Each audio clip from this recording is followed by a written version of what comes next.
कृष्णाय नमः। श्री गोपीजन वल्लभाय नमः। श्रीमदाचार्य चरण कमलेभ्ये नमः। श्री गुसाई जी परम दयालवे नमः। श्री गुरुवे नमः। अपने माथे बिराजता सेव्य स्वरूपाय नमः। સર્વ વૈષ્ણવને જય શ્રી કૃષ્ણ। માગસર સુદ પૂનમ આ દિવસે ગોપ માસની સમાપ્તિ થાય છે અને ત્યાર પછી મુખ્ય ઉત્સવ આવે છે ગુસાઈજીનો ઉત્સવ, જેને આપણે જલેબી ઉત્સવ પણ કહીએ છીએ।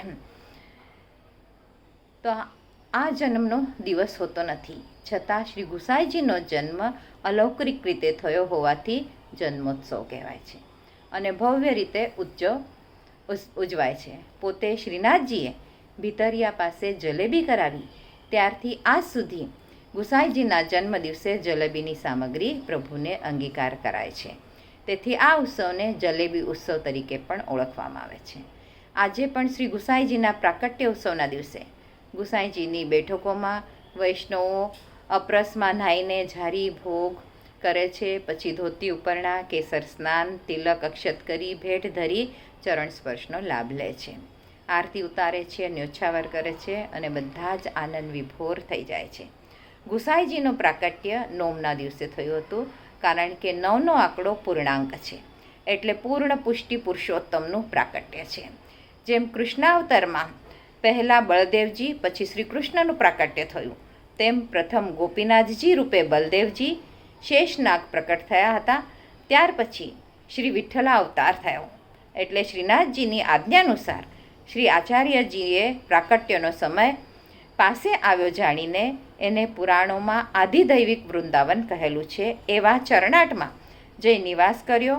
ત્યાં સ્વગૃહમાં સંવંત 1572ના માગસર વદ નોમ શુક્રવાર, હસ્ત નક્ષત્ર, શોભન યોગ અને 21 ઘડી અને 25 પલ સમય શ્રી ગુસાઈજીનું અપવતારણ સ્વરૂપે બીજા પુત્રનું એટલે કે પ્રાકટ્ય થયું।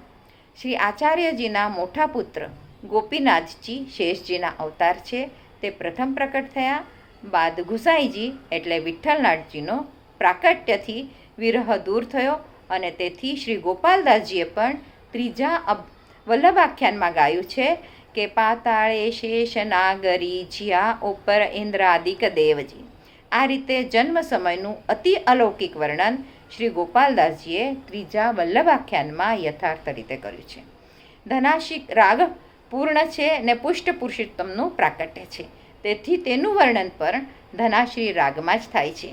તે સમયના આનંદમાં શ્રી મહાપ્રભુજીએ ઘણા ઉત્સાહથી નંદ મહોત્સવ કર્યો અને વેદવિધિ અનુસાર દાન આપી સૌનું સન્માન કરી જાતકર્માદિ સંસ્કાર કર્યા બાદ બારહીના દિવસે એટલે કે 12મે દિવસે બાળકનું નામ શ્રી વિઠ્ઠલનાથ રાખ્યું, કારણ કે જન્મોત્સવના સમયે એક બ્રાહ્મણ શ્રી વિઠ્ઠલનાથજીનું ભગવત સ્વરૂપ લઈને આવ્યો હતો અને તેને પ્રભુ ઈચ્છા જાણી ઘરમાં પધરાવ્યું અને બ્રાહ્મણની વિનંતીથી એને શરણમાં પણ લીધો, એટલે સેમ એ જ દિવસે પ્રભુ એટલે શિષ્ય ગુરુ અને પ્રભુ બંને સાથે જ પ્રાકટ્ય થયું, એટલા માટે એમનું નામ વિઠ્ઠલનાથ પાડવામાં આવ્યું।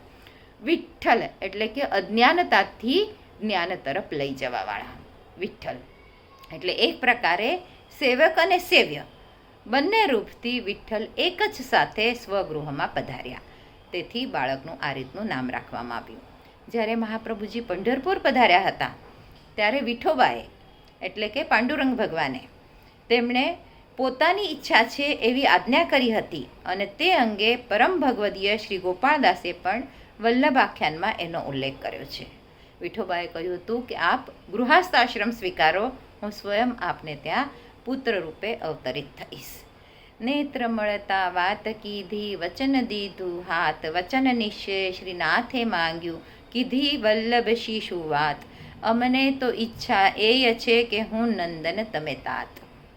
આવી રીતે પ્રભુએ સ્વયં પોતાની ઈચ્છા વ્યક્ત કરી હતી અને પછી ગાયો સાધુઓનું રક્ષણ કરવાથી તે ગોસ્વામીના નામે અને પ્રભુ જેવી લીલાઓ હોવાથી પ્રભુચરણ નામે અને પતિતોનો પ્રભુના શરણ માર્ગે લઈ જનાર હોવાથી પરમ કૃપાળુ નામે ઓળખાયા।